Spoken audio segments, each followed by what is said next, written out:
I'm a fan of fantasy, so I listen to Easy and Alan on their Just the Fantasy Fan podcast. During the show, you can live chat with Easy and Alan at lennymelnickfantasysports.com.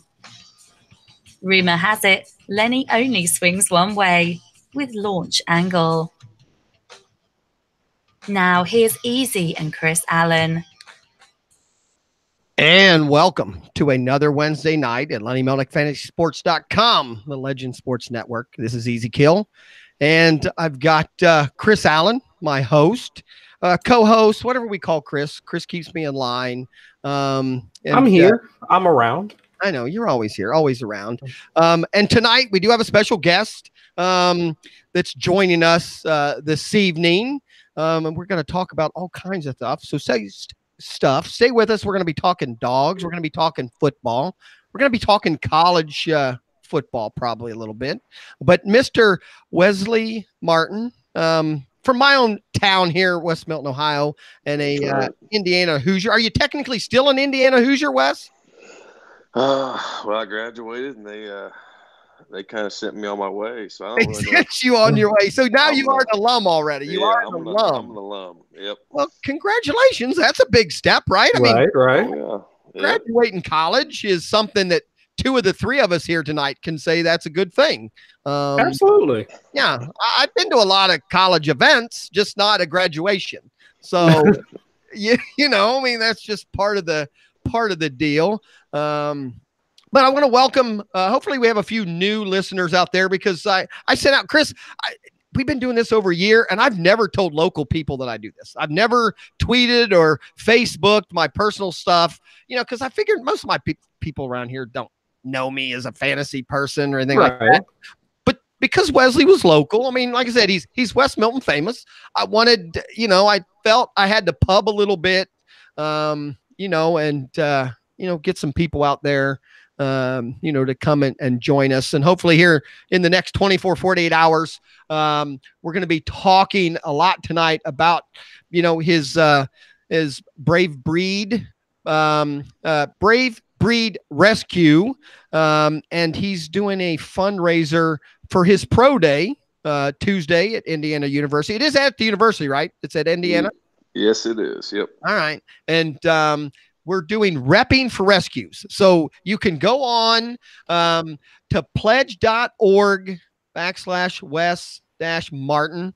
I'll put the link in the chat room of all this stuff as we talk a few times today, and I'll post it here and there. But if you go there, you can make a pledge, which, you know, if you do that, every time Wesley does, which is it? Is it bench press? What are we going with, Wes? What's your strong point here? You got to go with the strong point if you're trying to raise money. Yeah, it's for the 225 bench press test. The 225 bench press. Now, I keep tabs on you a little bit on your social media because, again, we have known each other for a while. Right, and we'll get into some of our history. Maybe people care, maybe they don't, but it's my show. So, Chris, you'll have to listen to that. You already told me, so this is my second time hearing this. Quiet. No, I got good stories. But, okay. You know, if you're going to do this, you know, it's good. You know, you gotta go with your strong point, and raise money. So again, we're going to push that.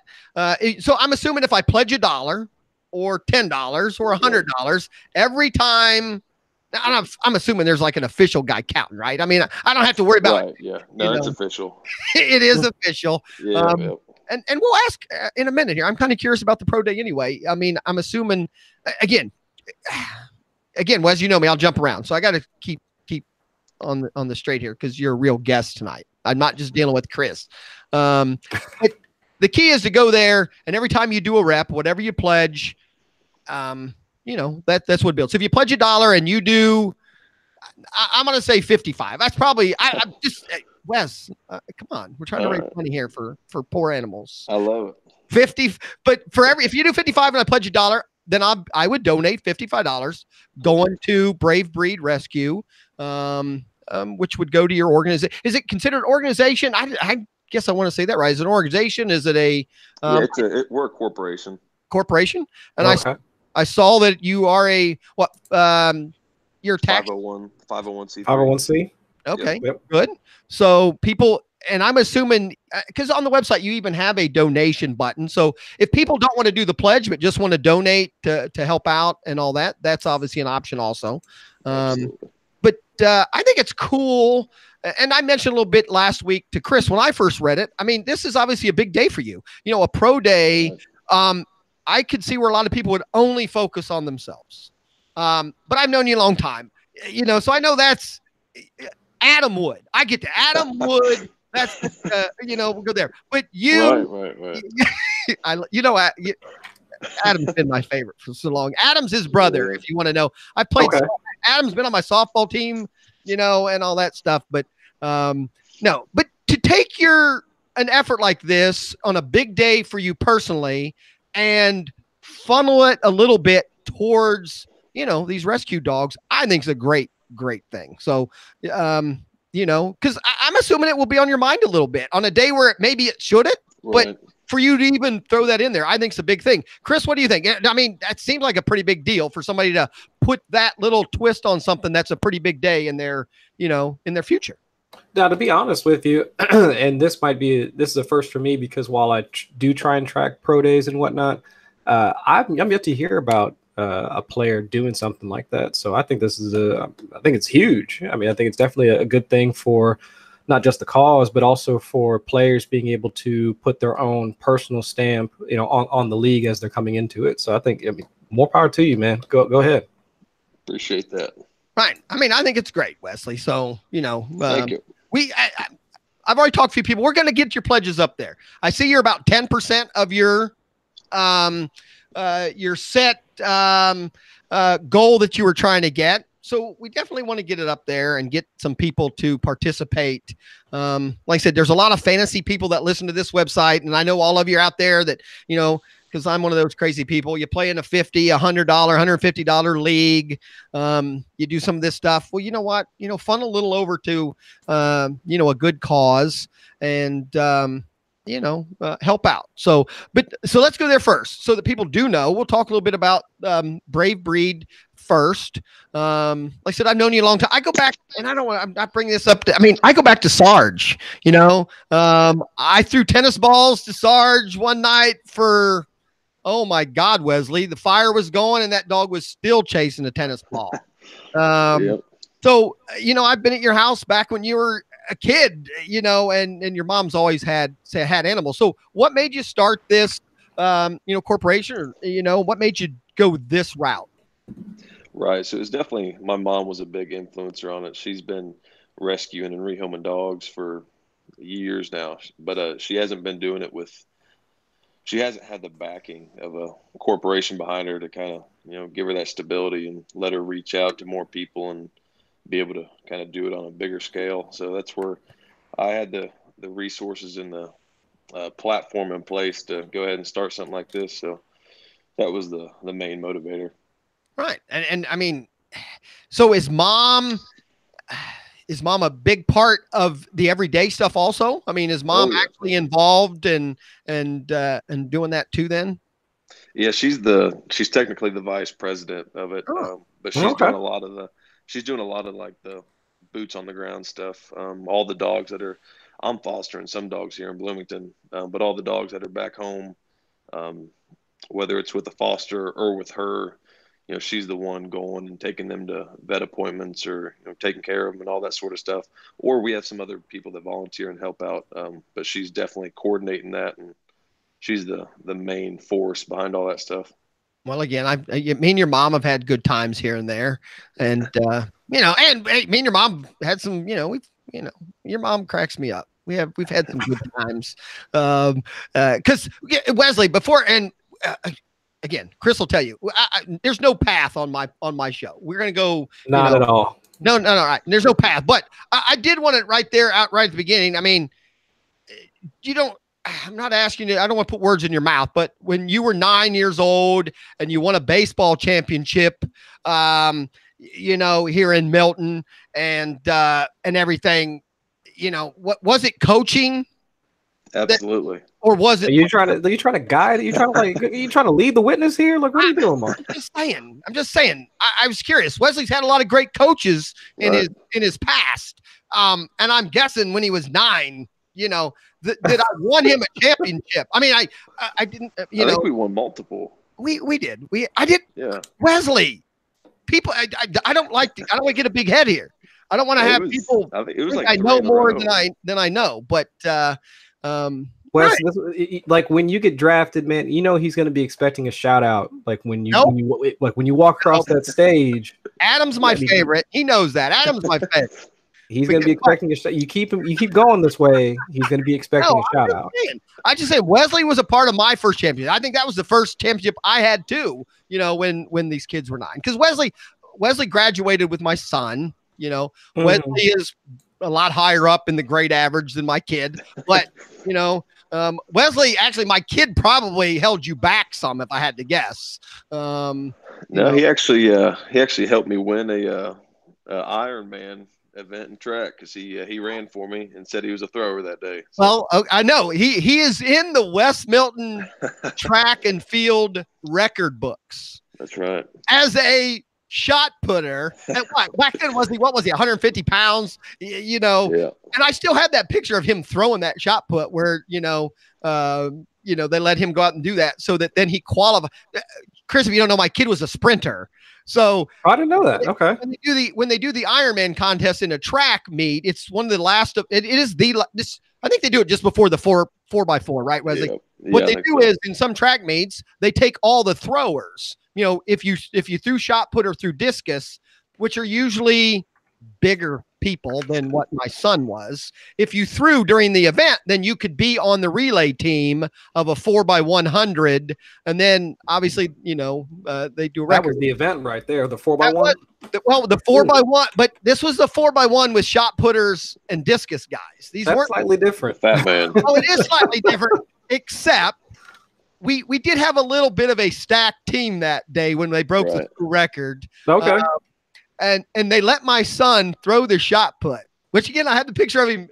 Wesley taught him well. Zach Zach did everything. Zach didn't care. My son, Zach, is kind of like me. Whatever. Embarrassment is not an option. Let's get out there and do it. Let's do it.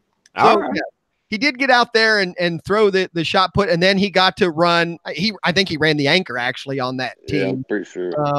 And then man, it also missed me though. We also had who was the other kid? The other thrower that was actually fast? Andrew. Andrew Lynn. Yep. Yeah, Andrew Lynn was boy, but could move. And he was fast. And to this day, were you at the track meet when he fell on when he landed on his face his sophomore year? That poor boy. No, I wasn't at that. I felt so bad for him. They had to take him. But yes, he was a very quick runner. So between him and Zach, I don't even remember who's on the list or who else the other four people even were. It didn't matter. Could have been like Braden Matthews or something like that. I just know Zach's in the record book, for Iron Man, thanks to Wesley. Wesley took that event off. That's Which, right. Wesley, now you bring that up. I supported you through your track and field career. I watched you throw many. Did you ever throw it all outside once high school was over? Was that ever something you thought of, or in college? Was it ever a consideration? Now you think, I just kind of curious. I never got to, but I definitely thought about it.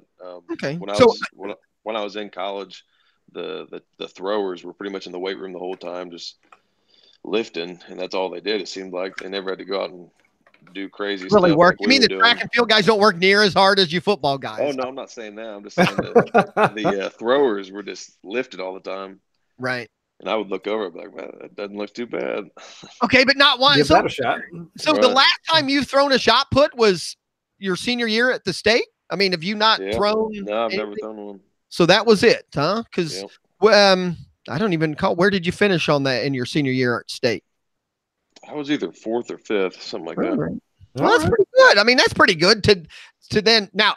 All right. So now we'll start in your career then of football. So then coming out of high school, I know a little bit, and some I've heard from you, some I've heard from Adam, some I've heard rumors, but so coming out of high school let's go there first. Did any school come to you as a thrower? I know football was your thing. I'm just curious. Did anyone say, hey, we're interested in you as a thrower, not football? The only one, there were some D3 schools that came at me at that angle. I think mainly my form was terrible. I was you were muscular. Yeah, it was muscled it out there. Nothing but muscle. It was bad. It was ugly. Well, I guess where some coaches would go, okay, he's got the strength. Now, if we get his form down, he'd have some. Yeah. Okay, I'm just curious if that was ever even, something that was brought up or considered. Then let's go to the football side. And Chris, if you have a question, I'm just curious. Again, I know rumors and things like that. How did we end up at Indiana University? Well, they were the first Power 5 school to offer me, and then of course. There was Mitchell Evans who went to Milton back in 2006. I have an Indiana hat that has his autograph on it. That must be my favorite Indiana guy. I have an Indiana hat with Mitch Evans' autograph on it. So I'm gonna have to get you 2 hats. I'm gonna have to make it 2 hats. Okay, I'm just saying. Mitchell did sign a hat for me. So Mitchell Evans, right? Mitchell Evans was also a 4-year starter, right? He started, I think, all 4 years when he was there, didn't he? I believe so. Yeah. I think he did. All right. So because of Mitchell, they were the first to come, and then how'd the process go from there? I mean, did you go to too many other schools? I had some offers from some MAC schools, but when Indiana offered, I pretty much my process pretty much shut down. I committed right away, and then they, like other schools, kind of knew I was pretty drawn to them, so they kind of shut everything down. Right, and but you were. But the coach that brought you on, though, he was only there the 1 year, right? He was there my first 3 years, actually. Oh, was he the first 3? I was thinking he was there the first year and then left. So, and you did redshirt your first year, right? Right. Yeah. So I was there 5 years total. Right. Okay. So that was from when was your first year then? 2015? 2014. 2014. Okay. Yep. All right. And so now I'm kind of looking at some of the players that have come out of Indiana over the past, this is just going back the last few years. So, seeing some of those players, just the ones off the top of my head, or I guess you walk it back for me. So what are the notable players that we might know that are playing in the NFL right now? Yeah. So, Roger Saffold's a pretty big name. Yeah. He was with the Rams. He just got signed with the Titans, I believe. Mm-hmm. He's a left guard. That's what I played at Indiana. He came out some years ago. He's been in the league for quite a while. Yeah. Here more recently, we have a starting left guard for the Chargers out in LA. We have a guy that's in the rotation with the Green Bay Packers at right tackle. Then our Nate Sudfeld's a quarterback here. I remember. A quarterback here. He's with the Eagles. He's their number 2 quarterback right now. Yep, I have my own dynasty squad. That's cool. All right. Yep. And then Cody Latimer is another big name. Yeah. Wide receiver. Yep. Yeah. With the Giants now. Mm-hmm. Yeah. Was he? He wasn't drafted by them, right? He was drafted by Denver. Yeah, Denver. That was when Peyton was still playing, right? Yep. Okay. Yeah, I'm remembering now. All right. And then Jordan Howard was with you guys as well? Yeah. He's the biggest name of all of them. I forgot. Whatever, but that's fine. He was just there. He was just there. Ran by him maybe a few times. During your 4 years, now, and because I asked practices in college. Let's take the simplest football practice of college. How did that compare to any high school football practice? It's completely different from the ground up, and the biggest thing starting off is just the number of players out on the field.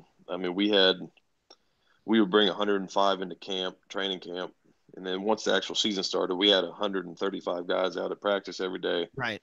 So you got 135 guys trying to warm up and then getting around the field to do different drills. That's the biggest thing. You remember Garrett, right? Garrett Stevenson, that he went and played basketball for a Division II school, and he was here all the time. So every summer he'd come back from school and he would always say that the simplest basketball practice he ever did in college was still twice as hard, at least, as the hardest practice he ever had, in high school. And that's why it's just kind of work, and I know football's a little different because of the pads and they're working you in a different way, where on basketball, there's, more running and more of the physical part. But he always would say, it's just night and day, and I don't think people realize that aren't fans, or I've said that a lot on both of my shows. People who have never played at your level and the next level where you're hoping to go or are planning on going, I don't think us fans, and I look at it this way myself, people don't have a clue what is really takes. And that's kind of why I bring this to the show here, because people will say things. I said, you don't know that, I mean, people who will say things about, I can't believe he loafed on that play. You don't know what he's thinking. I mean, meaning, isn't that true? I mean, real people don't have any clue what you've gone through, to be real honest. Right. Yeah. I mean, if you've never been through the process and the years of doing the whole thing, you really can't grasp it. Even if you come out to a couple practices here and there, that still doesn't give you a good grip. And the biggest change from my end was just the mental aspect of things, especially if you're in like a training camp or something, because you're at the facility at 6 a.m, and then you have, whether it be a practice or a meeting, all day long until sometimes 10 o'clock at night, with just like a 2-hour break in the middle of it. So I mean, there's some long days, and it's more mentally taxing than anything. Actually, high school was probably more conditioning, just because most guys had to play both sides of the ball, so you're out there just running all day long just to stay in shape. College is just a lot more detail focused and a lot more mentally taxing. Right. And I mean, like I said, you were there 5 years. And I guess I know there's things you have to say or can't say, but 5 years, you're a football player, right? I mean, all 5 years you're playing, you're a football player every day at school. I mean, I would assume you don't get much time. I mean, again, I'd see you here around town, and I'm sure you had time off, but I mean, are they watching you and keeping tabs on you the whole time, those 5 years? Yeah.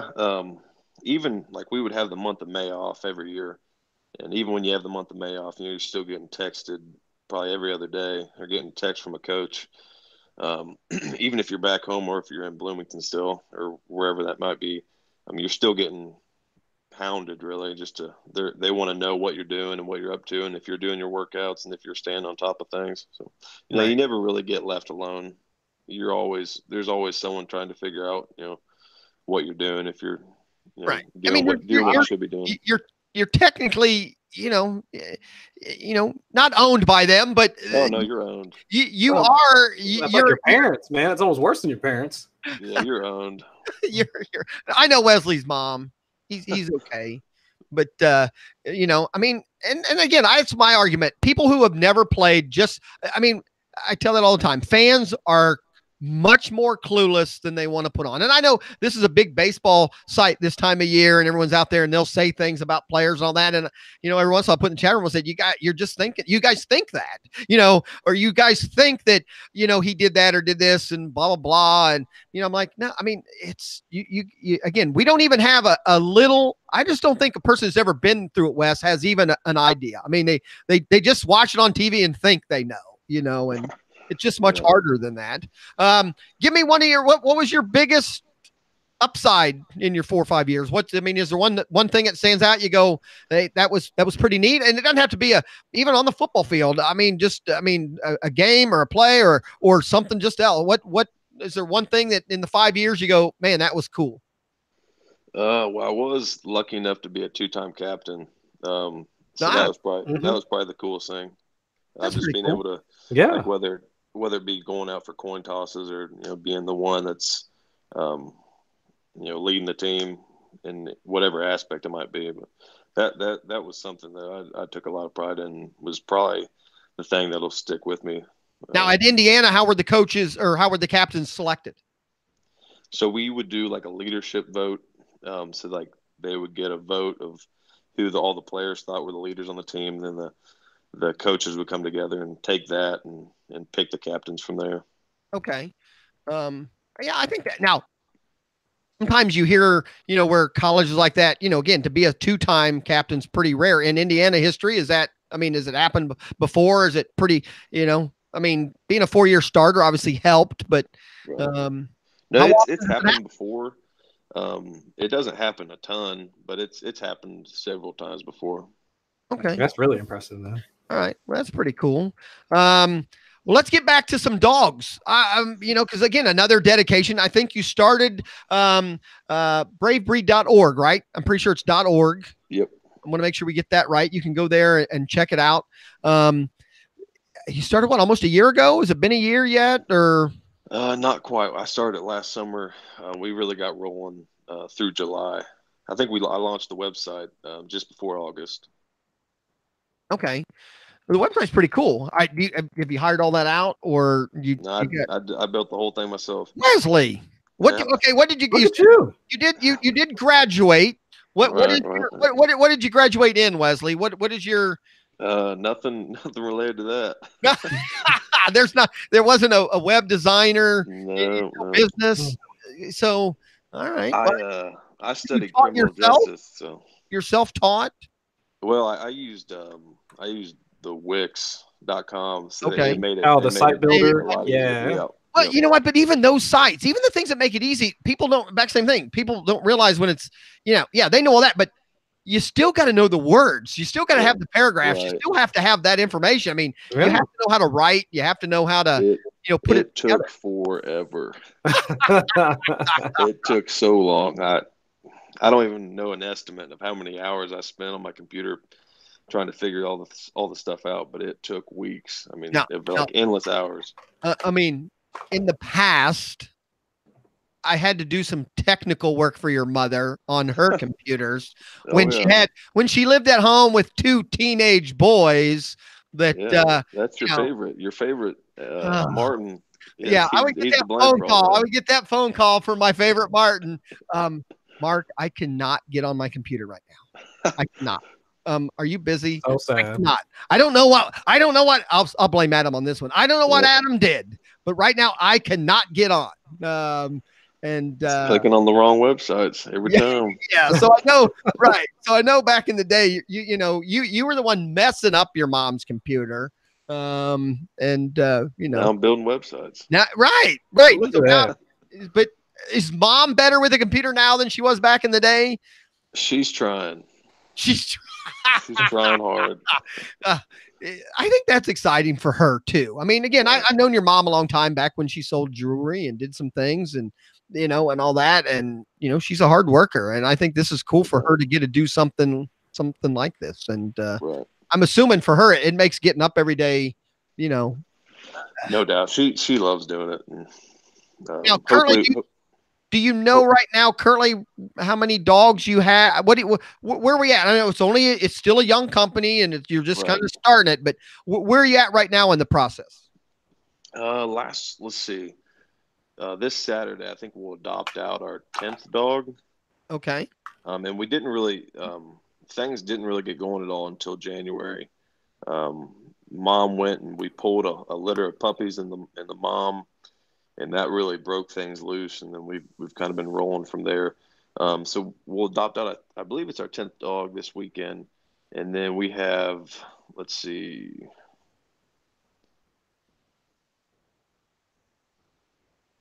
Then we have 7 dogs currently in our system right now. Okay. Roughly, something like that.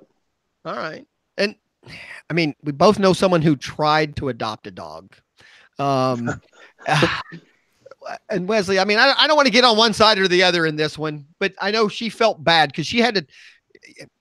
Okay. First of all, I'm all about adopting dogs, but she already had the one puppy. When I say one, he's a year old. He's a handful. And unfortunately, he's been a medical handful also. Papaw here has invested in this dog a little bit, also to keep Rocky up and running. And she texted me. She goes, I mean, at first she was so excited. And I even said, what, 40, he's still young. Not sure you need another one yet, or you don't need another one the same age. I don't think she was aware that 2 dogs that same age are like having 2 teenagers at the same damn time. Right. And it just, I mean, real quickly, I got a text in the morning. Hey, Dad, they're loving each other. They're running. This is neat. Then I got a text a little later. Dad, they are chasing each other through the house. It was, to Dad, I don't know if I can do this. I mean, I was getting these texts all day long to Dad, I don't even know now what to do. I feel so bad if I have to call Wesley back. And I'm like, Jordy, they do not want a dog in a situation where it's not. And it's not that it wouldn't have been welcome. It just wasn't right for her at the time. And she felt terrible that it wasn't the right situation. But she loves dogs because we've always had them here, you know. But the process went well for her. You know, I mean, she was excited, everything other than. And I think that's good that you guys, I don't know if that's normal that you give them a weekend or you give them a day or two.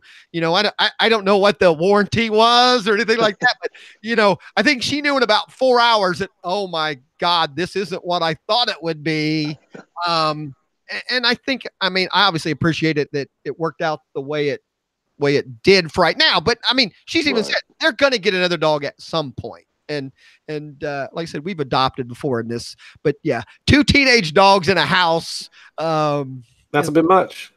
Yeah, it can be. So, you know, she, like I said, she tried, and I give her a little credit for at least, you know, absolutely. Yeah. And that's what I told her. I said, Wesley's not going to be upset. You know, I mean, that's, you know, that's part of the process for you also. I mean, not just her, for you guys. I mean, absolutely. And because again, nobody wants, you know, dogs. Cause like I said, that's, we talked before the show, I think, about fostering. Kim will bring that up every once in a while. I'm sorry, Mrs. Easy. And Wesley, I'm on here, you know, Easy, maybe, or you don't even know Wesley here on this website, because I have a stupid handle. My name's Easy Kill. When I came on this chat room 3 years ago, you know how you type in a handle and you don't think no one will ever know who you are. It's just, I've been Easy Kill for like 25 years from when I used to play SOCOM and a few other games and all that. So that's what I just put on here, and it's kind of stuck. So when I do a show, everyone just calls me Easy. So because again, this, you know, where Wesley wouldn't know who Easy is. There's just a few people in Milton that still that, you know, call me Easy because we played SOCOM together back 25 years ago. But yeah. So here I'm just called Easy. So Wesley, if you hear me say, you know, yeah, Mrs. Easy. So Mrs. Easy, you know, Wesley knows who Mrs. Easy is. She talks about the fostering process, and you know, maybe we could just, you know, bring them in for a little bit. And I'm like, I don't know. So do you have foster places right now, or do you guys keep them all? Yeah, so we have a couple fosters. We're always looking for more fosters. That's kind of where we're at right now. We don't have a big facility by any means. So that's really our base of operation is the foster care system. So the more fosters we can get on board with us, the more dogs we can go and save. So is that harder to find a foster family it's tough. than it is an actual adoption family? It is tough because, like you said, I mean, it's hard to do. It's hard to foster a dog, and then I love them all. Up. Right. I think I've said it to Chris. I've said it before. And by the way, bravebreed.org. Wesley Martin's here with me. Lenny Melnick, fantasysports.com, the Legend Sports Network. You know, we're talking about his foundation where they rescue dogs and cats that I see, or is it, I think it's just mainly dogs. Is it all dogs? Yep. Okay, so just for now it's just dogs. He's doing his pro day at Indiana University on Tuesday, April the 2nd, and he's got repping for rescue, where you can pledge, you know, $1 or $2, and every time he does a bench press. And again, we're going to get in those 50s, Wesley. I'm going to keep saying we're going to get in those 50s. You know, so people out there on the website, you know, I'll put the link again in the chat room so we can go out there and put some pledges. My goal is, like I said, we want to get a few more dollars in your set up for your goal thing there. So that's why we're here, to pump the site and to pump, you know, to pump your repping thing. So, you know, let's say that, but, where's the money needed? I mean, when you do this, Wesley, I'm guessing when you first got started, you talked to a few people and did, you know, and got some ideas, but I'm guessing now that you've done it, you're probably learning, you know, it's like being a football player and a fan. The fans don't really know because they've never done it. I'm guessing things are different than you thought before you started. So where's the money needed mostly? What do you guys need the most? You know, besides money, what do you need? Well, the biggest thing, the money gets poured into vet bills. Pretty much every dog we bring in, only a couple of the dogs have already been spayed or neutered. So that's a good chunk of money there. Some of the dogs, some of them came straight off the street, so they have a lot of different vet needs, and that costs a lot of money. it's not uncommon for us to take, one or two dogs to the vet and get stamped with a $500 bill or a $500 man. I mean, again, receipt. Yeah, vet again. Rocky has cost me a few dollars. Vet bills are not what they were 30 years ago. Right. So do you have? I mean, again, do vets volunteer a little bit of time, or is it pretty much, to get what you need, you got to just pay a vet full time, or is the goal maybe someday to have a vet on staff, that kind of thing? No, that's definitely the goal. Once we have a facility, having a facility is the first goal. Which is a big goal because that's a huge step in a rescue, is to buy a piece of land and to build a facility on it. But when we do have that, the goal is to have a full-time vet on staff, and that would be huge. I mean, that would save us a ton. But we have vets that help us and give us a good discount. But even with that good discount, I mean, still it's a pricey process. Mm-hmm. Right. Do you have, I know right now where you're located here in Milton, is the goal to stay in this area, or will that depend on your future? No, we definitely plan on staying in that area. And all depending how it grows. Ideally it'd be sweet if we could, build an operation there in Milton, have a nice facility going. And then if I were in a different state with a different NFL team, then maybe build another facility there. Try to branch out. That's a very lengthy goal, but we'll just see how it grows. Right. All right. So the facility you have, and again, I know the facility, but the area now, how many, you said you have seven-ish dogs now. How many can you hold now? Do you have a max number, or do you have a way to make it happen? Because obviously the goal is to not have a lot of dogs. I understand, right. But at the same time, rescue's rescue. You never know, and I think, especially if you get litters or something like that, where all of a sudden you go from 6 to 12 because there's 5 brothers and sisters that come. So what capacity are you at right now? Well, so we have a puppy room that can that's been holding 7 puppies and a mom. And then we've been able to keep, 2 to 3, full-size dogs there as well. Right. And we're actually getting ready to put some kennels. We're buying a pretty good size storage shed that we're going to insulate and air condition and all that good stuff. That'll allow us to keep a couple extra dogs there at our base of operations. So. All right. I've been to that base. And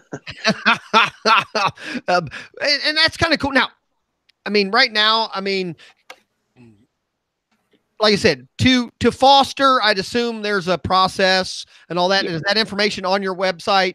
bravebreed.org. You can go there, and if fostering is something that, again, I think we have a few, based on what I see, we probably have a few local people listening tonight that we don't normally have, but people can go there if they're interested. And obviously when you foster a dog, are you fostering it as a commitment until it finds a home? I don't even know how it works when you foster a dog. Is it a long-term commitment, a short-term commitment, or can it just vary? Right. So, the first thing I want to touch on is we have, if you go to the website, there's a page underneath the foster tab that'll give an in-depth description of what the process will entail. And then we have online applications. So see it. If you do want to foster, you can apply online, and then we'll review your application and then go from there. But as far as how long it can last, that kind of varies, and it depends on, if you can only foster for several months, then we'll make that work. I got you. We'll kind of take what we can get, as long as it's a person that that can house a dog and be responsible to house a dog. But another important point is we fund everything. So if you're a foster, you're not paying anything out of pocket. We cover everything, and we take the dogs to their vet appointments, and we do. I got you. So really, that's good to know. So the foster parent is really just the parent. You're there to help the dog, just housing, really. House it, and obviously love and again, right, help rehabilitate it. Again, the 2 dogs we have, and my daughter, all my kids make fun of me because I'll be the first to tell you, I didn't want both of them. Shirley is named Shirley because I said that's surely not our dog. that is surely not ours, right? And I got to look like, and I went, okay, so it is our dog. So I didn't want Shirley, but Shirley is 100% my dog now. Right. I mean, obviously when Mrs. Easy is home by herself, Shirley's fine. But as soon as Dad's home, it's kinda, and Gus is the same way. I mean, like I said, we did not let my daughter take the dog, and the same thing. I told him, no, don't go look. Don't go look. This lady kept going, again, a friend of a friend said this family's get divorced. They got this dog. It has to go and blah, blah, blah. And I said, no, we don't need it. We got Shirley. We don't need another. We don't need another. Don't need another. I got blah, blah, blah. And you know what? The dumb thing comes home, and damn it, if I'm not hooked, I wouldn't even let my daughter take it, because she's the one who technically adopted it. Right. I love dogs. That's why I foster. And man, I don't know. Maybe it's something in the future I would have to look into. But the problem is Shirley now. That's the problem I have now. Shirley's pretty. She's almost 10. I think she is now 10, but she's still a little. She's a little protective with Dad here. She, when Rocky comes up now, Rocky, she's known since he was a puppy. They spat a little bit, but Rocky plays with me too much. Shirley will come over and say, you know what, I'm 10, but I'm going to give you a piece of my mind for a minute, and she's a little feisty thing, but, man, I love dogs. So do you get to play with the puppies then? I mean, that's the thing now. Can I just sign up for like 20 minutes of puppy play? Is that an option? No, that's actually really. I mean, we would love for people to do that just to help socialize the dogs. Me and Mrs. Easy might have to call the vice president of bestofbreed.org and set up a time to puppy play. That that could be the fun part, because you do want them to be. Now that I think about it, that's probably important. You want them to be social, right? So right, absolutely, it's a huge part. All right. Here in town, we'll go local again. Here in town, I'm president of the park board. Been involved in the new playground. Wesley, you seen our new playground when you come into town? You like what I set up there? And my frisbee, my disc golf course. Have you played our disc golf course in the park? I have not. You didn't even know we had one. I can tell on your face. I know. I did know there was one there. 9 holes, man. I've never played West Milton Park. I mean, I was the one who got us the money to put that in. But it keeps coming. Okay, our area. We will get to football, Chris. I promise. Give me one more thing here. I'm listening. No, I want Wesley's true opinion, because I'm set in my ways a lot, and Chris knows this. A lot of people have come up to me. They want a dog park. Right. I've been to a few, and I've never been impressed. When I say the ones I've been to are the smaller city ones, which are, the word dog park to me, I even laugh at. I mean, it's a fenced in area where you can lock your dog for a few minutes to hump some other dog and catch fleas. Right. But I get asked a lot. The park board brings it up pretty regularly because the city manager will get asked, are we ever going to do a dog park? My argument is, fine. There's plenty of places to take a dog to run, in my opinion. Even on a leash, there's a way to do it with controlled. But what's your opinion, Wes? What's your opinion of do we need a dog park in this community? Yeah, we're getting right down. No one on the website gives a shit that we're talking about West Milton Dog Park right now, but I think it's important. It would be tough, and it would have to be done a certain way. There's just a lot of risks that could come into play. So I think, it would be awesome, but it would just have to be done a very particular way, and things would have to be, kept up on. And I think it would take a lot of moving parts to keep it operating how it should. Right. See, I told him, I said, especially based on the land we have, I said, you know what? I would prefer what I would call a dog run, meaning where just lanes where at least you can put your own dog in one lane, let it leash, and let it just tear up and down, 100 yards, to burn some energy, then put it back on the leash and walk through the park. That's kind of been more my kind of thing versus what I would call a real dog park with, fake toys and, a thing like that. But it's your location though that you have. Obviously the dogs have places to run and play a little bit and all that. And, and I'm assuming as you get more dogs, that's the other reason you need the property. So, correct. Oh yeah. All right. All right. So let's real quick, because we are a fantasy show a little bit. Wesley's already told me he's not a fantasy sports person at all. So I have to ask, do you know anything about fantasy sports? Do you know it exists? Let's go there. Yeah, I know a little bit. I just never participated myself. I just All really never kind of been pushed into it by anyone, and I've never really had a, when football season rolls around, I usually don't have a lot of free time. So I just never kind of dove into it. All right. Now, at the University of Indiana or Indiana University, whichever way they want us to say it, did any of the guys, I mean, do you know, was there a locker room of guys that would talk about it or anything? Yeah, there were definitely some guys that were playing. I don't think they were playing in any of the, like the high jackpot. No, right. I'm not right. Leagues, I would think maybe just 10 or 12 of them amongst themselves would have their own league or something, maybe. Or right. I think there was some of that. I was never in any of them. I mean, but I think some guys would dabble a little bit.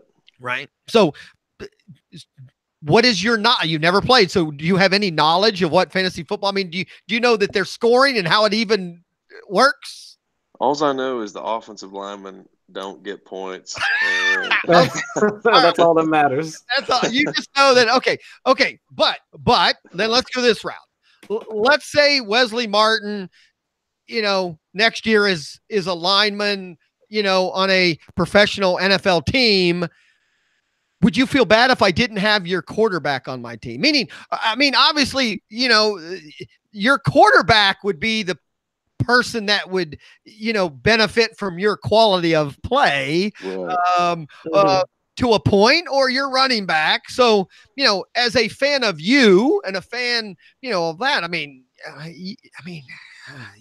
would you look at me and go, wait a minute, you're playing fantasy and you don't have my guy? Come on, But if you didn't have either of the two, a running back or quarterback, then I might be a little offended. Okay, I got you. So all right, have one of them. Well, then let's move on to the next process. So explain to people now, because again, we talked a little bit before this, and I hear rumors and I hear things. What's the process after college? I mean, we already talked a little before the show that your schedule, you're almost flying somewhere after your pro day. You're going somewhere almost every day. I'd assume those are for personal, to do things in front of, different groups. But I should back up one more time. Let's start with pro day. Who comes? How's it set up? What are you prepared to do? Gotcha. Well, as soon as college is over, I'll back up a little. So as soon as college is over, the first process is the agent process. You got to go through all that. You got to interview a bunch of agents, figure out who's going to be the best to represent you and who's not going to, take you for everything you got. So that's the first process. And then from which there, you start training. You did that step. Right. And the other thing, just so we know, tell people again, and I knew this, you actually had graduated before your last game, right? So once your last game was played, you were pretty much done. I mean, with school, right? Or no, I'd actually. So I drug it out a little bit. So this past fall, I only had to take one credit hour. Okay. All right. Okay. Which is awesome. All right. So you Much were easier. all right. So you did all right. So the last game, you still have some schooling. You get representation, right. And then are you still involved, or that is now the rep? Are your people now doing things for you to get you? Right. So I mean, you as an individual, you still do some stuff on your own, but your agent's going to handle a lot of the communication with scouts or GMs or whoever that may be, or Senior Bowl coordinators or the NFL Combine coordinators or whatever that might be. He's gonna handle a lot of those conversations. Okay, so he takes care of it, and then your pro day is set up obviously through the university. I'm assuming. Do you already know who's going to be there, or is it pretty open? I mean, are most teams going to be there to watch? Your teammates and you participate? So as of like the end of last week, I think we had like 22 teams confirmed that they were coming, and that was expected to keep climbing. We're expecting probably close to 30. There's a couple teams that I've actually communicated with that said they aren't going to send a guy, but then those teams also said they're going to work me out privately. So Okay. So there's going to be there'll probably be a couple that don't show, but we should have the majority. And do they? I would assume that's also taped, and obviously people that can't be there, I'm assuming tape and information gets to them also. Yeah, word spreads for sure. Okay. Yeah, most of those video clips you wind up seeing on Twitter and stuff, anyways. Like after it's over. Yep. Now, okay, Chris. Now you say that. How much of your life right now I pay attention to some of your social media, but right now I'm assuming everything you're doing is just truly to give the teams information, not your social people. But the next step then. So you do that, and I know you said you've already got things lined up pretty much for this whole, the whole month of April. I don't know how much you want to tell us or where your steps are or what is at this point. It's just teams that have already said, we want you to come and work out, right? I mean, that's where you're going next. Well, so as soon as Pro Day's over, I'll start flying out for top 30 visits. Oh, okay. So how that works is each team gets 30 visits. They can bring an individual guy in, and it's usually either like a first or second rounder or a guy that didn't go to the combine but they think is still draftable that they might draft. Mm-hmm. I mean that's where I'm sitting right now. So I didn't get a combine invite, but a lot of teams still see me as draftable. So I'm getting hit up for quite a few of these top 30 visits. They fly me in. It's only a physical and then interviews. So there's no physical work. I got you. So there's no workout or anything? Not on those, no. Okay. No. So to get a workout at this point, what do they need to do? So when a team comes here to Bloomington, then they can work you out. Oh, I got you. So they have to participate in your pro day, or they just have to come here and you work out for them at Bloomington? So a lot of them will be at pro day and they'll work me out at pro day. But okay, I got you. Then some teams will come back at a later date to do a private workout. Okay. All right. So you, as of now, as far as the future, you won't go to somewhere and do a workout at their location then? Is that because it's not an option or no one does that? I don't know. So the only times I'll do that is if it's a local day. So like April 13th, I go up to Indy to do a local day with the Colts, and that's a pretty common thing. They invite like in-state college guys that they want to see up to work out with them. So those local days are the only time you'll go to a place to work out. Okay. I got you. All right, that's pretty. And at what point since your last game are you preparing for these workouts and or the pro day and or if you'd have been at the combine? I mean, is I've always been curious on that. Is there a process based on what they're going to be testing, so you work on those things, or do you just keep working on your game knowing that will help the process? No, you definitely. So most training programs start January 1st. And you start diving into a lot of the more combine specific drills. So the 40 and the like broad jump, vert, the 225 bench press test. Right. You don't get to throw a shot put because damn it. No, unfortunately.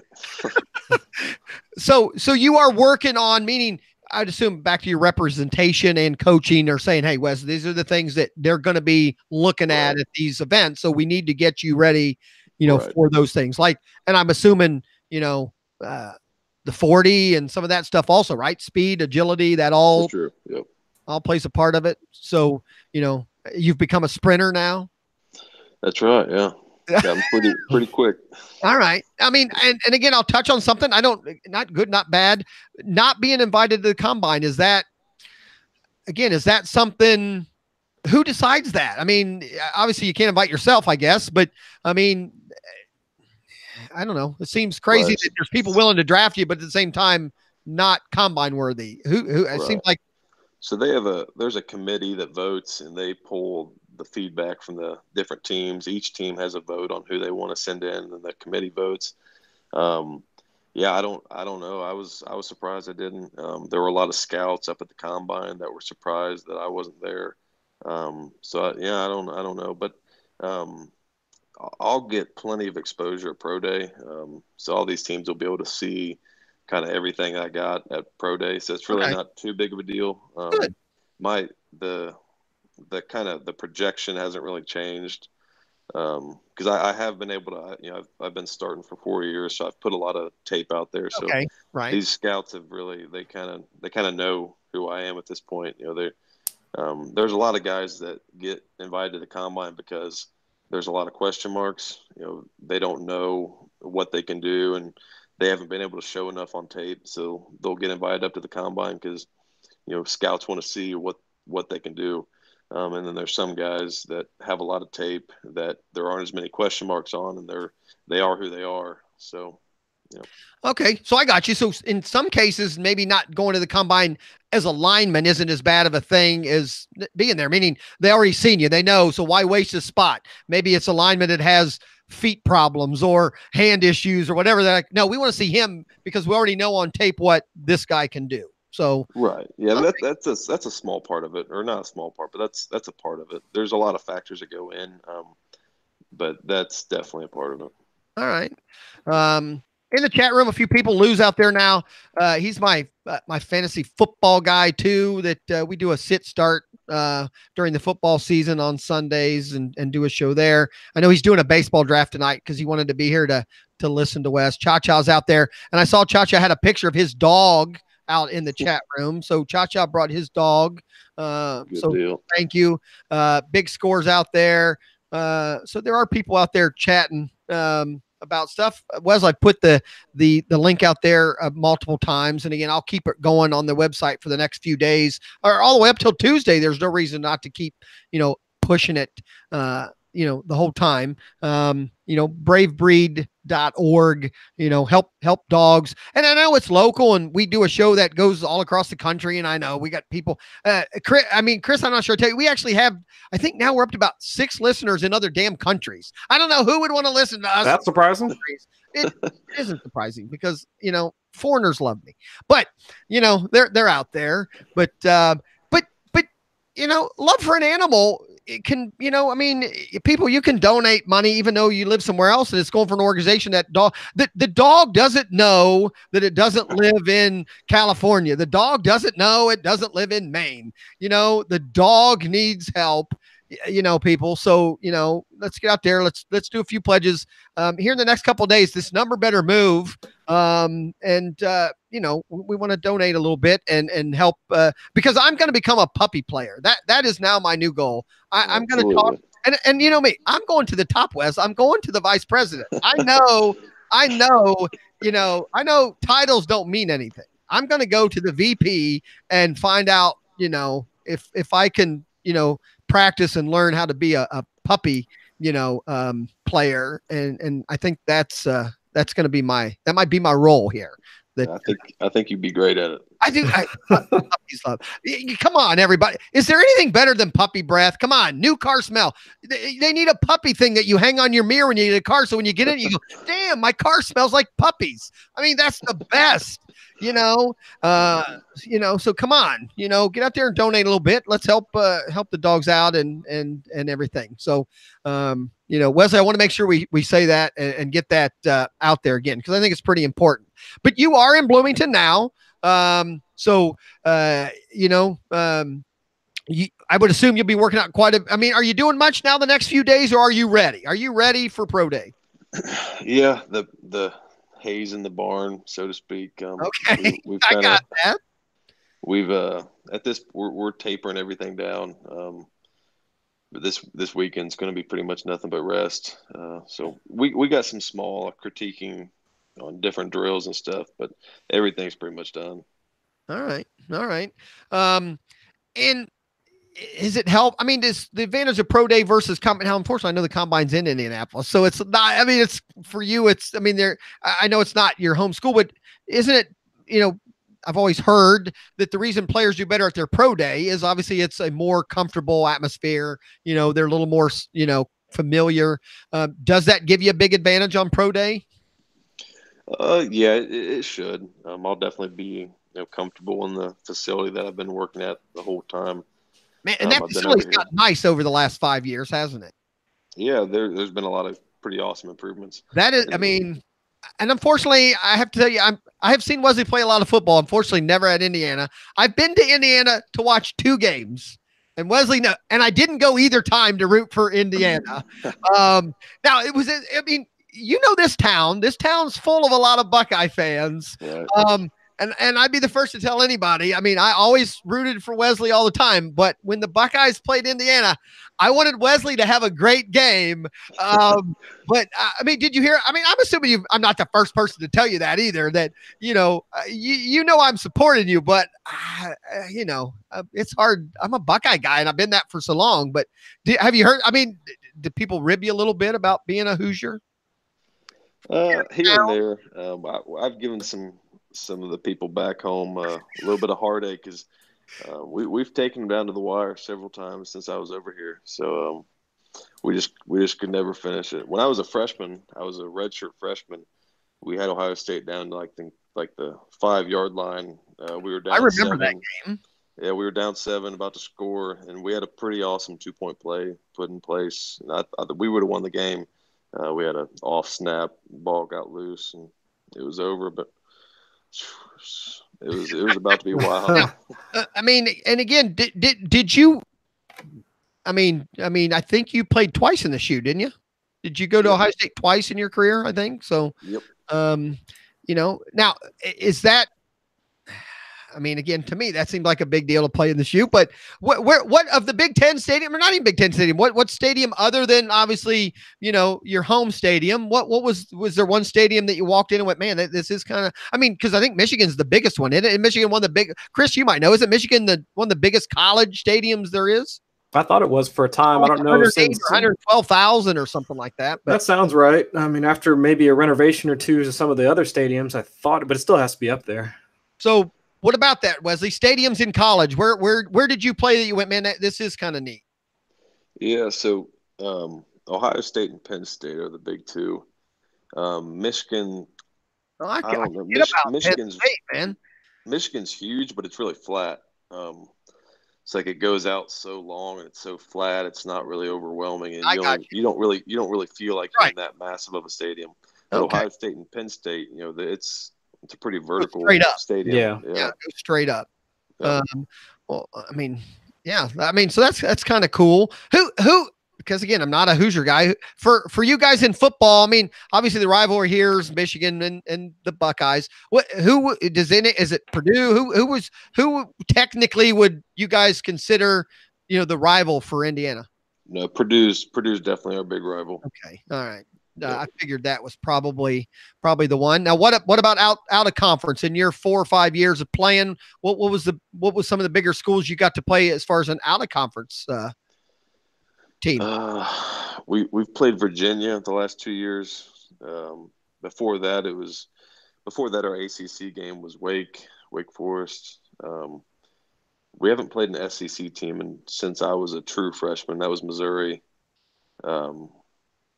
Okay. So yeah, that would be about it. And then we play a MAC team every year. And I know you played at least 1 or 2 bowl games. How many bowl games did you get to do in your 4 years? 2 of them. Yeah. Two bowl games. Yep. All right, that's pretty cool. We're gonna wrap up here pretty soon because we actually already went over a little bit. But Wesley, on bravebreed.org? I mean, what else do we want to talk about? What is there anything we didn't touch? Again, or at least give you one more word on that. What do you want people to know, especially the local people? What can they do for you? Or do you have any other? I know you're busy coming up, but I know you've scheduled a few fundraisers. Do you have anything else coming up after your reps for rescue? Yeah. So, hitting on that point, we're definitely planning on doing a golf outing this summer. Pipestone, I forget where Pipestone's out of, but we had a fundraiser back in February, and they donated like a $260 worth coupon that we were able to silent auction off. And then they've been really helpful with us, and they wanted to host a golf outing for us this summer. So that's in the works. But yeah, then the Reps for Rescue obviously is taking place next week. As far as the website, I mean, obviously, you're going to see our adoptable dogs on there. That's huge. If you want to adopt a dog, that's what we're doing. That's what we're all about. But the fostering is the huge thing that allows us. There's actually we got an email today. There's a shelter down in Kentucky that has a mom and like 8 puppies. And if we can find a foster for one of our dogs that's occupying a room, then we could go down and pull this mom and all these puppies. So just a couple fosters could make a big difference. So that's the big thing. And again, I mean, I'm an older guy and I know some things, but I just never thought the fostering thing was part of it. So I'm glad we got that out. I mean, because that is a big deal. And just so you guys know, on Twitter, it's at @brave_breed. And Facebook, it's just at @bravebreed, bravebreed.org. So I want to make sure we give all those out because you always have pictures of dogs and stuff on there, right. you know. Yep. Which is pretty cool and pretty neat. But yeah, the fostering thing, you're right, you know, and like you said, anything helps. I would assume, like you said, even if someone says, hey, I would assume 2 months would help huge. It'd be awesome to go grab these puppies. Cause I'm assuming by the puppy that 2 months gives those puppies times to become adoptable.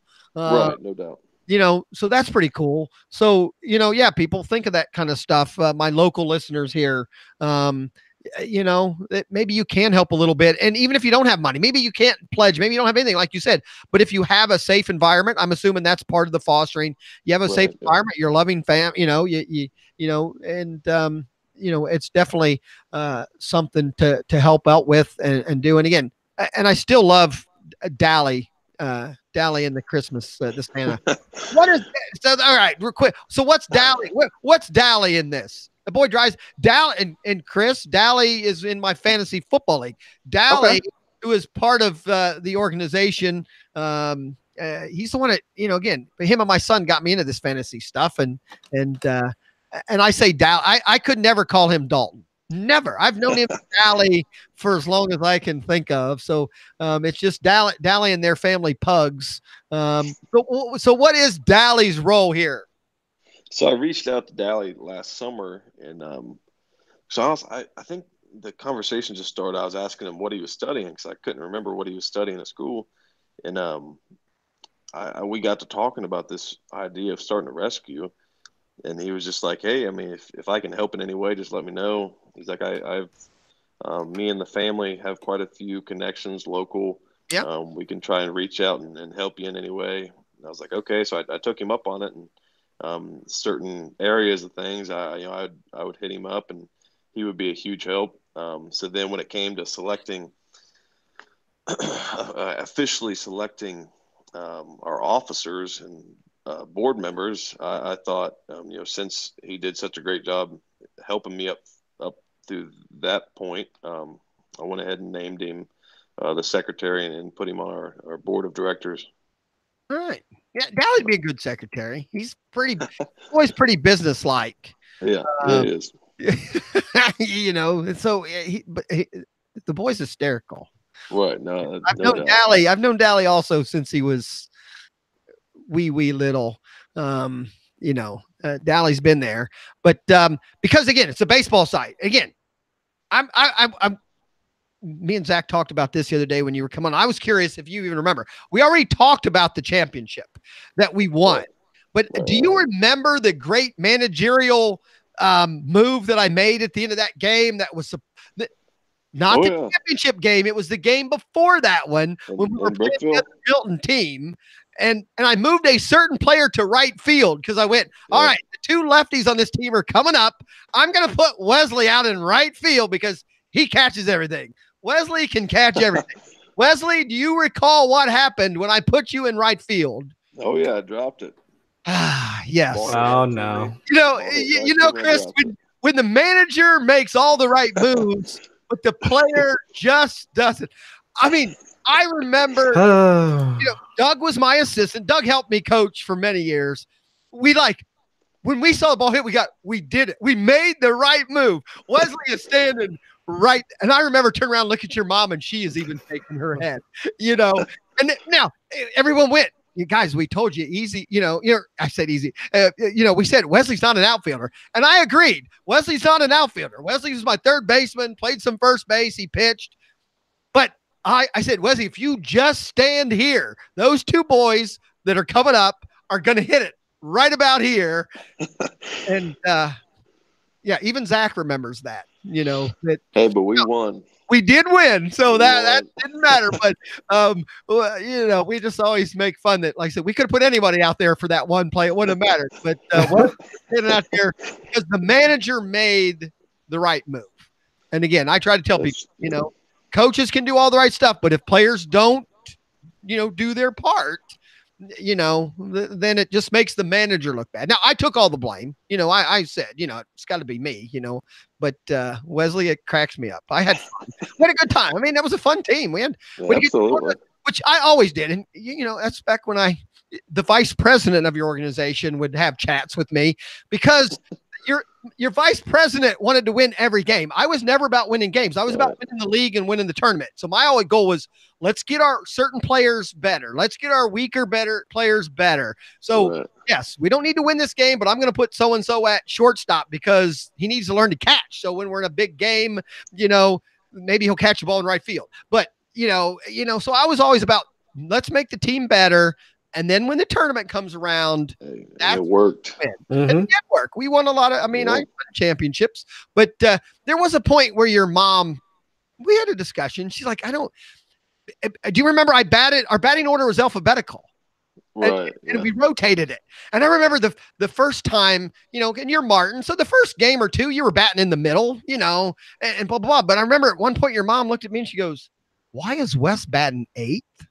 because he batted 7th last game. Because Chris, that's what I did. Whatever you batted, then the next game I moved everybody up. That way everybody. Okay. But I do remember your mom looking at me. She goes, "He's never batted 8th." I said, "I know, but he's going to bat 8th this game, and he's going to bat 9th the next game, and then it's going to bat 1st." And she goes, "He's going to bat 1st? He's never batted 1st." Yes, Wesley's going to be a leadoff hitter at some point. Everyone's going to get an opportunity. And I said, it was just funny that your mom was like, he's never done that before. But that was my point. My point was to make sure everyone got at bats and everybody got better so that we could win a championship, because it's all about the gold, right? Chris. No doubt. Show Wesley that we're an award-winning podcast. Right there. That's right. See the little medallion hanging there?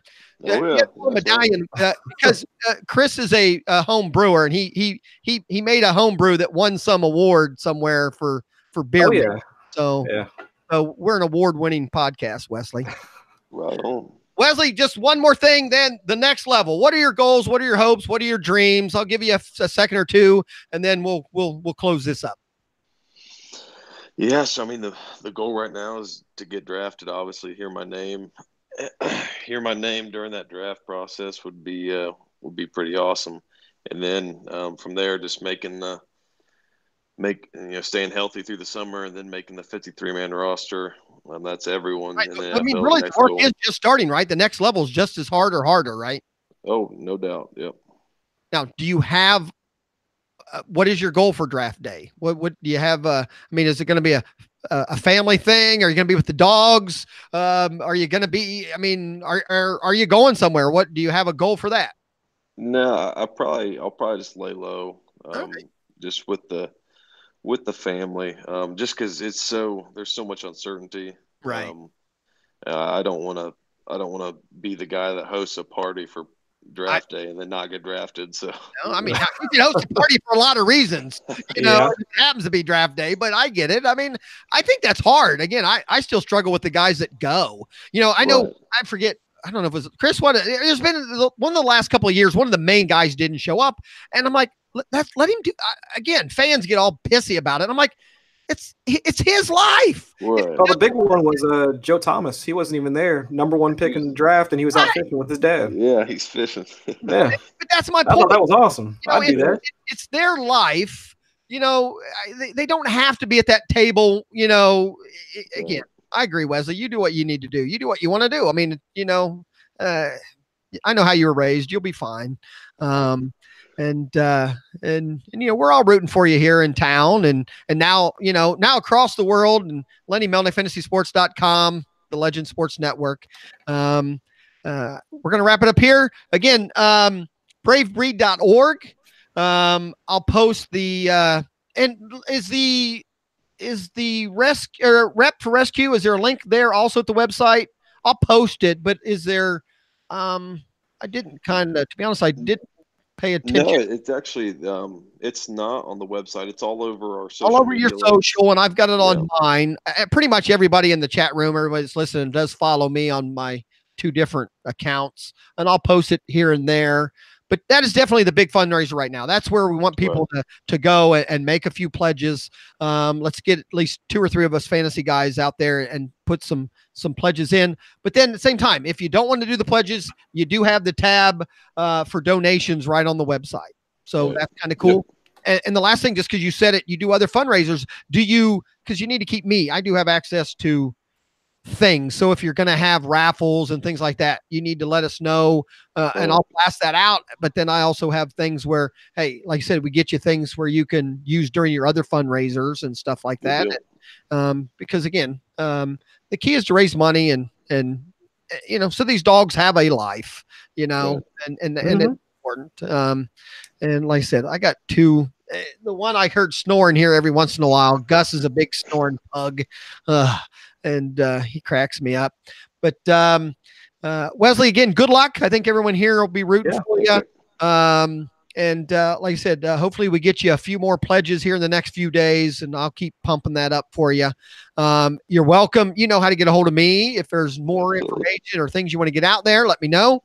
If you ever want a voice and you need, you know, you're more than welcome. You know, we'll get you on here and let you talk about something that you maybe have coming up again, or if you need help in an area, we'll do something for you. So again, I appreciate it, your time and coming out. And again, we are everyone in town's rooting for you. When have you been in town lately? Yeah, I was actually just in town this past weekend. All right, just hanging out. Yeah, well, when I go home, I'm pretty much it's more tiring when I go home than it is staying here for the weekend. Because you're the president of the corporation's got to work a little bit. Yeah. Oh, I'll talk to the vice president. You deserve a break there. Again, Wesley, thanks for coming out. Just hang on a second. I'll close this out and everything and we'll go. Chris, I know we didn't talk all your fantasy stuff. Any one last question you didn't get in? Maybe I bogarted all our time. I know you had stuff going on with it. I mean, you're one of your former players, so you had to sit there and talk. But I did have player, not just a player. He was one of my championship players. Well, you even admitted that he wasn't your favorite. So I mean, come on now. You said it out loud. You said it. Okay. Unfortunately, it's kind of a joke with that. Adam cracks me up. Adam, you know, I knew Wesley first because he's the age of my kids, and Adam, I think. Did Adam graduate with Nathan? I'm trying to think where he's at even. Yeah, I believe so. I coached Adam, I think when he was 13 or 14. I'm trying to think as Acme coach. You know, obviously I knew him, but then I got to know him real well. And then Adam played softball with me for, I think 3 years or something like that until he got busy. Adam cracks me up. All right, before you go on your rant, let me ask him this question. So real quick. So over the last couple of years, we've started to see some more college concepts infiltrating the NFL. So now with Cliff Kingsbury coming in from the college to NFL, you've got guys like Todd Monken. I mean, even like some of the concepts that Mike Leach has been preaching for so long are now starting to become more staples within the NFL.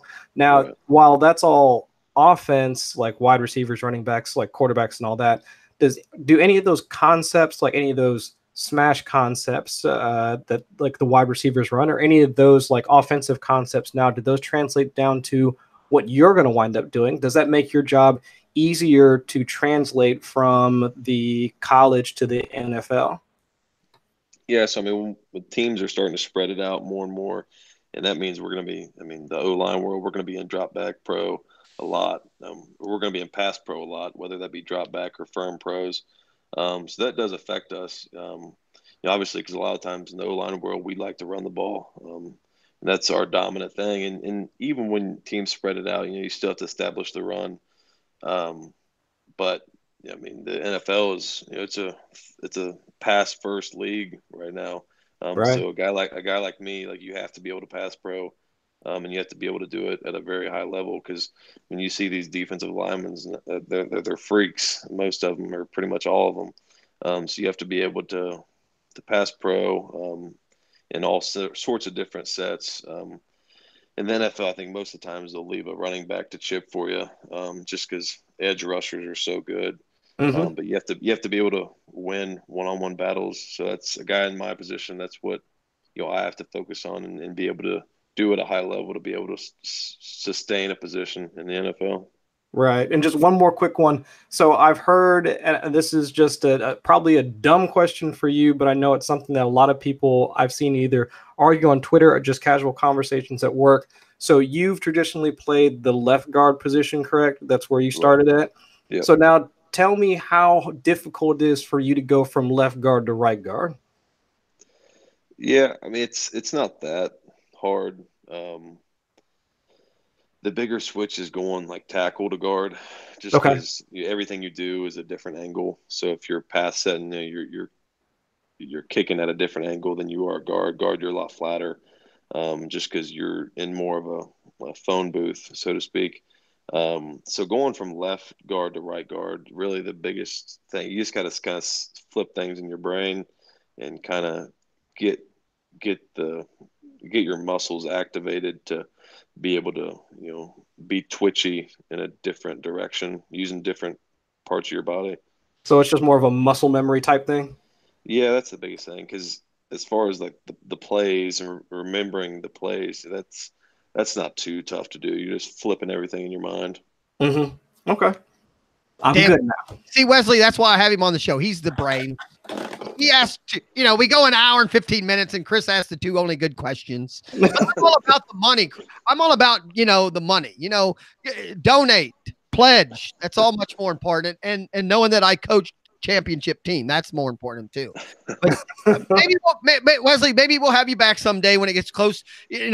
Well, again, I can't get you close to the football season. You'll be playing football, but maybe someday when you have a break in the summer, when me and Chris are trying to figure out what are we going to talk about this week, because there's not much football stuff going on. Maybe we figure out a way to get you on for a half hour and just talk the technical stuff that Chris knows. You know me, Wesley. I don't know anything about football. I just know fantasy football. That's all I know. So. All right, everybody. Thanks for coming out tonight. Thanks for the turnout. Wesley, Wesley Martin, Tuesday Pro Day. Good luck. Bravebreed.org. Thank you. Chris, thanks again for coming out. I will see you. I will see you again next Wednesday when we'll talk. I got a piece of paper I didn't pick up one time where I got like 10 things we need to talk about, and we'll do that. So I'll just play us out. Everybody, thanks again. Say goodnight.